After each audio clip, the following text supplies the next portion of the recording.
Bonjour à tous et bienvenue dans notre Zoom en compagnie de Thierry Delcourt. Bonjour monsieur. Bonjour.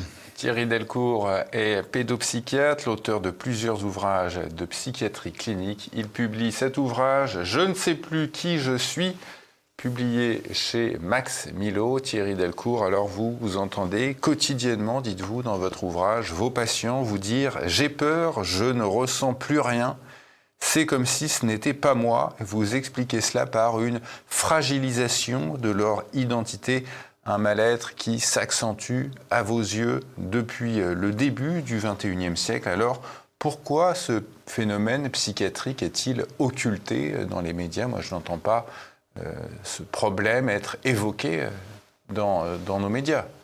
Alors, ce qui est évoqué maintenant, c'est quand même une souffrance considérable des adolescents.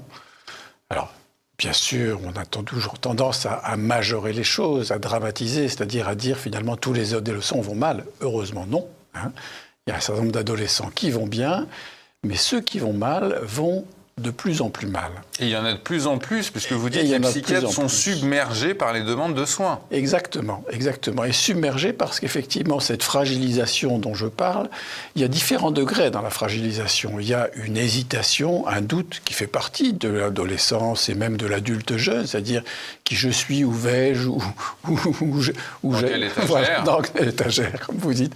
Donc ça, c'est quelque chose qui a toujours existé, enfin toujours en tout cas, qu'on a connu, nous, nos générations. Mais là, c'est un degré de plus, c'est-à-dire le je ne sais plus qui je suis et je ne ressens rien, c'est-à-dire qu'à un moment donné, il y a une perte d'identité, il y a une perte de consistance de la personne qui forcément va être en désarroi par rapport à ça. Et cette perte de consistance fait que, finalement, c'est comme si on était à la merci du moindre coup de vent, vous voyez, et de la moindre situation qui va déclencher des réactions hypersensibles, qui va déclencher des réactions de souffrance ou des réactions de violence, puisque vous savez qu'on en parle beaucoup en ce moment, ces réactions de violence, ou des dérives qui sont une façon de dire, voilà, j'ai trouvé qui je vais être, je suis pas homme, je suis fille, je suis né dans le mauvais corps, donc voilà. Et à un moment donné, trouver des solutions qui sont de très mauvaises solutions parce que, en fait, ce sont des solutions prises à l'emporte-pièce dans un espèce de personnage qu'on construit. Et ce personnage qui est construit comme ça s'éloigne de la réalité profonde de l'être et finalement de ce qui peut être à l'intérieur. Et tout le chemin et tout le travail que nous avons à faire en tant que pédopsychiatre, c'est finalement de reconnecter au réel. Reconnecter au réel et reconnecter à quelque chose de soi-même, de façon à pouvoir construire ou restaurer. Parce que parfois, c'est à la suite d'une situation, d'un traumatisme, d'un harcèlement, de différentes situations, que l'enfant, l'adolescent ou même l'adulte jeune, finalement, va être en désarroi et va se décaler. Et va d'ailleurs, par rapport à ce que vous disiez tout à l'heure, je ne ressens plus rien, va se dépersonnaliser. On va y venir à ce phénomène de dépersonnalisation. Les principes fondateurs de l'identité, quels sont-ils? Alors le premier principe fondateur, c'est l'image du corps et l'expérience. L'image du corps, c'est effectivement, pour donner un exemple, c'est tiens, regarde, on se regarde ensemble dans la glace, regarde, oh, comme tu ressembles à ton père, voilà, ou à ta mère, voilà. Et à un moment donné, il y a quelque chose qui se constitue déjà dans le regard et une forme d'appropriation de son corps. Ça, c'est la première étape. La deuxième étape, et c'est là où il y a un gros problème en ce moment, c'est l'expérience. Vous savez bien qu'avant, les enfants accumulaient des cubes, faisaient des caplas, faisaient des Legos, faisaient des... En ce moment, de plus en plus, les enfants sont sur des écrans, dans une position passive. Cette position passive empêche justement cette expérience qu'on appelle, nous, psychomotrice et même sensorimotrice, qui fait qu'il va y avoir une traduction entre ce qu'on ressent, ces éprouvés, ces émois, et la façon dont on va agir sur le monde, agir sur les objets, agir sur les personnes, et donc avoir une forme d'appropriation de soi-même. Voilà, c'est vraiment les deux éléments de base très, très importants. Ensuite, il y en a d'autres dans l'amorce de socialisation, c'est-à-dire ce troisième élément qui est de passer d'une position d'être le centre en tant qu'objet d'amour des parents, si c'est le cas, et heureusement c'est souvent le cas, à devenir un parmi les autres et à pouvoir s'identifier comme un parmi les autres et ne pas être à la merci de la moindre parole critique, etc. Ce phénomène de fragilisation identitaire, qu'est-ce qui l'accélère dans notre société ? Alors, la première chose, c'est en ce moment l'emprise des nouvelles technologies. Et surtout la façon dont on les utilise. Mon propos n'est pas de dire voilà, c'est mal, etc. C'est la consommation et l'utilisation. D'ailleurs, on en parle beaucoup en ce moment avec la commission d'enquête parlementaire, avec un certain nombre d'éléments comme ça, qui fait que finalement, si un enfant très tôt est placé devant les écrans, il va subir et il va ne pas exister, si vous voulez. Donc ça, c'est vraiment cette fragilisation dans la construction de base. Et quand la construction de base est atteinte, ce qu'on a perdu à un moment donné, on ne le rattrape pas. Pourquoi en ce moment il y a on pourrait dire une épidémie de TDAH, de troubles de l'attention avec hyperactivité? C'est vraiment directement lié à cela. Aux écrans. Aux écrans et au contexte. Et à Internet. Voilà, au contexte. Voilà, c'est-à-dire, alors c'est pas que ça, bien sûr, mais en tout cas, ce qui est important, c'est qu'à un moment donné, l'attention, c'est quelque chose qui se construit. Il faut avoir un minimum de consistance pour être attentif à quelque chose. Et c'est quelque chose qui se construit à la fois dans cette dimension d'action, mais aussi dans les limites qui sont posées par les parents. Parce qu'arrive là la question de la relation éducative et des limites que les parents posent, notamment, on parle souvent de cette capacité d'accéder à la frustration, c'est-à-dire d'accéder à quelque chose qui va dire non, je n'aurai pas immédiatement ce que je veux, je tends la main, non, je ne l'aurai pas, il va falloir faire un chemin qui va être un chemin d'expression, de quête de son propre désir et de compréhension que le monde n'est pas à sa merci. Et donc, c'est quelque chose qui est en ce moment très problématique, à la fois par rapport à cette question de l'emprise des écrans, et à la fois parce qu'il y a vraiment un gros problème éducatif en ce moment. Alors, je ne généralise pas, bien sûr, il y a des familles qui fonctionnent très très bien à ce niveau-là, mais comme si finalement faire preuve d'autorité face à son enfant devenait quelque chose de coupable pour les parents, et que finalement, ils n'osaient pas, à un moment donné, poser une limite. En plus, poser une limite. La fameuse éducation positive. Voilà, les excès de l'éducation positive. Autant une éducation bienveillante est importante, parce que voilà, c'est valoriser l'enfant, mais en même temps lui dire... Voilà, mais le cadrer, c'est-à-dire non, ça c'est non, voilà, c'est tout. Et que l'enfant, à partir de là, accède à quelque chose, grandisse. C'est vraiment ça, grandir. Et donc, avoir une consistance et s'approprier son propre désir, si vous voulez. Au-delà de cette suractivité, de cette hyperactivité que vous évoquez, comment elle se matérialise, la fragilisation de l'identité chez les individus ? Alors, elle se manifeste à plusieurs niveaux. Déjà, ce qui rend, moi je dis comme ça, ce qui rend fou, c'est un message contradictoire. C'est-à-dire, tu es libre, tu peux faire ce que tu veux, et en même temps, il y a toute une série de contraintes, voilà. Et ce qui se passe, par exemple, quand un enfant arrive à l'école, où il a l'illusion que finalement il va pouvoir être dans un champ et dans une jungle où il pourrait faire ce qu'il veut, ben non, il y a des limites, il y a des choses qui sont posées. Tu n'es pas un petit dieu. Voilà, tu n'es pas un petit dieu, tu n'es pas un petit roi, et voilà, des limites sont posées. Et donc, dans ce message contradictoire, à un moment donné, la première réaction des enfants, c'est une réaction de violence. La frustration. Violence par rapport... Voilà, le monde ne se plie pas à moi, donc voilà, je vais essayer et taper sur l'autre, etc. Enfin, tout ce qu'on connaît. La deuxième réaction, c'est une forme de repli. C'est-à-dire, voilà, il y a quelque chose que je ne maîtrise pas, et donc il y a une petite réaction, on pourrait dire dépressive, comme ça, sans dire que c'est une maladie, et qui va amener à ça. Et puis surtout, par rapport à ce qu'on a un petit peu évoqué tout à l'heure, cette question de se sentir une personne. La dépersonnalisation, c'est quoi? C'est à un moment donné se diluer. Ce qui se passe quand on est sous emprise de quelque chose, quelle que soit l'emprise dans laquelle on est. L'emprise de quelqu'un, l'emprise des écrans, l'emprise d'une idéologie, etc., qui va à un moment donné faire qu'on est dépossédé finalement de son libre arbitre, de sa capacité de penser, de sa capacité critique et donc de son existence, quoi. Une emprise dont on ne peut ne pas avoir conscience. Et justement, on n'en a pas conscience. Quand on est en pleine formation et qu'on reçoit des messages, voilà, il faut pouvoir décrypter ces messages.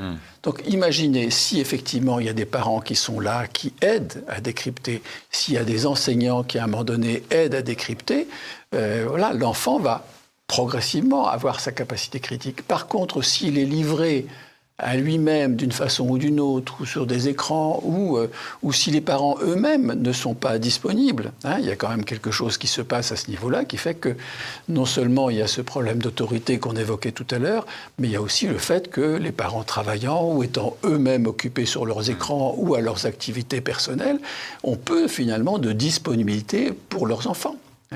Et donc, à un moment donné, ils sont en prise directe avec des messages qu'ils n'arrivent pas à décrypter. Et c'est là que l'emprise commence. Alors, à l'origine de la dépersonnalisation que vous évoquez dans votre ouvrage, il y a, dites-vous, un processus de dissociation. Vous l'évoquiez un petit peu à l'instant. Qu'est-ce que ça veut dire, la dissociation de l'identité ? Comment ça arrive ? Alors ça c'est peut-être l'élément le plus important de ce qui se passe en ce moment. Moi, que je nomme dysmaturité, c'est-à-dire un décalage de maturité. C'est-à-dire qu'on est face à un enfant ou un adolescent qui est comme un petit adulte, comme ça, d'apparence. Et au fond, toutes les émotions, tous les éléments intérieurs sont très fragiles. Et donc, il va y avoir une espèce de personnage, nous, ce qu'on appelle un faux self, hein, c'est-à-dire un faux moi, un personnage qui donne le change. Un avatar. Voilà, que si vous voulez, une forme d'avatar, et qui donne l'impression finalement d'autonomie, de responsabilité, etc. Et quand on gratte un peu, eh ben, il n'y a pas ça. Il n'y a pas ça parce qu'il n'y a pas eu ce chemin qui a authentiquement créé cette consistance-là. Et donc, ce décalage va amener à un moment donné à vivre des expériences qu'on n'est pas prêt à vivre. Sur le plan de la sexualité, sur le plan des engagements, Parce qu'on se croit prêt, quoi. On se croit prêt et on ne l'est pas. Et souvent même, les parents poussent à ça. Combien je vois d'enfants qui, à l'âge de 14, 15 ans, ont leur petit ami qui vient dormir à la maison. Hein, les parents disant non, ils font rien de mal. Ils sont un peu dupes. Ils ont envie d'être dupes. Hein. C'est très important, cette dimension de... Oui, on ne va pas être conservateur, quand même. Oui, mais quand même. Mais quand même. C'est-à-dire que... Moi, j'ai entendu... Je vous donne un exemple. J'en ai des milliers d'exemples. Mais d'une jeune fille qui s'appelait Elsa, voilà, Elsa, c'est un nom, bien sûr, anonymisé. Ouais. Et qui, effectivement, dormait avec son petit copain. Mais les parents disaient, mais il ne se passe rien entre eux. Et elle, toutes les nuits, subissait quelque chose qu'elle ne voulait pas. Mais elle n'osait pas le dire, parce qu'il fallait faire la grande personne, si vous voulez. Mais cette dissociation, moi j'ai déjà entendu des témoignages de starlettes américaines me dire ou se voir en photo en disant « mais ça c'est pas moi, c'est mon avatar ». Est-ce que vous avez vu ces témoignages de chanteurs américains qui prétendent avoir une double personnalité ? Ça relève parfois, on a l'impression d'avoir affaire à des phénomènes de possession quasiment. Exactement. Et maintenant, c'est plus seulement des doubles personnalités, mais c'est tout un cumul comme ça. Et on voit effectivement, on parle beaucoup en ce moment des alters, c'est-à-dire c'est pas simplement l'ami imaginaire qu'un enfant a qui dialogue comme ça, comme avec un doudou. C'est effectivement une façon d'extérioriser ses propres contradictions et de finalement se dissocier comme ça en plusieurs... C'est soi, mais dissocier, disséminer, éclater, si vous voulez. Et c'est ça qui pose problème. Et c'est là où on franchit la dimension du trouble vers la pathologie. Hein. On parle beaucoup en ce moment de borderline, d'état limite. Et ça dit bien, c'est vraiment ce qui se passe au niveau des pathologies. C'est une nouvelle expression qui est vraiment... délicate, difficile, avec des conséquences importantes, de tentatives de suicide, de scarification, d'anorexie, etc. Et dans ces situations, voilà, la personne, finalement, perd complètement pied par rapport à elle-même. Cette violence sur le corps, est-ce que le tatouage, cette mode du tatouage, peut être assimilée à une forme de violence contre son corps ? Alors pour moi, non. Je ne suis pas fan du tatouage. La scarification, le tatouage est une forme de scarification. C'est une forme de scarification. Il faut quand même des aiguilles avec de l'encre au bout, quoi. Oui, mais la différence, c'est quand un adolescent vous parle de la façon dont il se scarifie, c'est-à-dire j'ai mal, j'ai ma souffrance, mon angoisse, et pour apaiser ma souffrance, je vais me taillader et parfois aller profond dans la façon de se taillader et de ressentir ce mal, finalement, vient apaiser cette espèce de grand mal-être de la dissociation dont je vous parlais. C'est comme si, finalement, de ressentir son corps comme ça ramenait un peu d'unité. Vous voyez, c'est différent du tatouage. Voilà. Pourquoi cette mode du tatouage? On peut le poser, effectivement, dans une société où il y a certainement une recherche d'ancrage, c'est le cas de le dire, ancrage à tous niveaux, mais c'est pas du même ordre, si vous voulez. Hein. Par contre, effectivement, quand on est pris dans un système de mode, c'est-à-dire on va croire qu'on est un individu, une star finalement, alors que finalement on rentre dans un modèle, dans un groupe, dans un clan où tout le monde s'habille, fait pareil, sur un mode satanique, sur un mode autre, voilà, et tout le monde fait pareil, mais on a l'impression d'avoir une individualité à travers l'identité de groupe.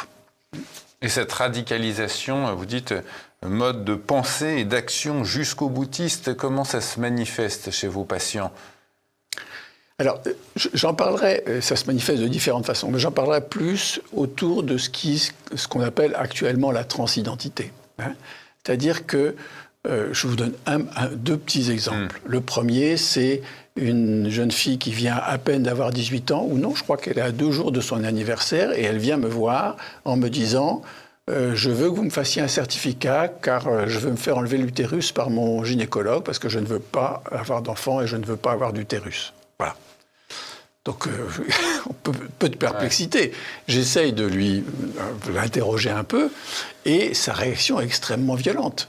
C'est-à-dire, en gros, voilà, c'est comme ça qu'à partir de là, finalement, elle revient chez son gynécologue qui lui dit « Désolé, je ne peux pas ». Et moi, elle m'insulte au téléphone parce que j'ai osé, à un moment donné, mettre un peu de décalage dans sa demande. Hein. Autre situation, Mais comment est-ce qu'on en arrive à ce point, quand on est une jeune fille, à demander à un professionnel comme vous « je veux me faire retirer l'utérus parce que je ne veux pas en avoir ». Mais est-ce que c'est inédit, ce phénomène? C'est inédit avec cette violence. C'est-à-dire c'est inédit, et que ce soit aussi les demandes de changement de sexe. J'ai décrété, je suis dans le mauvais corps, et maintenant, il faut que ça cesse, il faut que vous fassiez le nécessaire.